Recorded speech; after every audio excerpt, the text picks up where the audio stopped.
আসন দিয়ে কিনা সম্ভব না, আমরা বিক্রি হইতে আসে নাই। আমরা কি আবার এই সমঝোতার নির্বাচন চাই? নির্বাচন প্রয়োজনে 2 মাস পরে দেন, কিন্তু অবশ্যই সেটা গণপরিষদ নির্বাচন হইতে হবে। এই যে গণভবন থেকে একটু পরিচালিত হবে হচ্ছে বঙ্গভবন থেকে, এই ধরনের রাষ্ট্র ব্যবস্থা চাই না। আগের যে রাষ্ট্র ব্যবস্থা এটা ফাংশন করে নাই, এটা ফেল করছে, যার কারণে 5ই আগস্ট আসছে। আমি মূর্খ মানুষ, কিচ্ছু বুঝি না, এটা একটা সিম্পল হিসাব। যদি ফাংশন করত, সংবিধানটা যদি ফাংশন করত, আমাদের মহান মুক্তিযুদ্ধ স্বাধীনতার ঘোষণাপত্রটাকে সামনে রেখে আওয়ামী লীগ সব অপরাধের বৈধতা উৎপাদন করছে বইটা দিয়ে। আমাদেরকে অবশ্যই একটা নতুন সংবিধান দিতে হবে।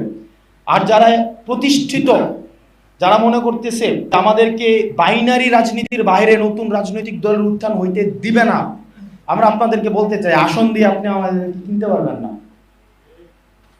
আসন দিয়ে কিনা সম্ভব না, আমরা বিক্রি হইতে আসে নাই, এটা ইম্পসিবল। আপনি মিডিয়াতে চরিত্র হনন করে আমাদেরকে কিনে ফেলবেন। মিডিয়াতে চরিত্র হনন করে গতকাল কাদেরকে পোস্ট দেওয়াইছে তাদেরকে কিনা যাবে, আমাদেরকে যাবে না।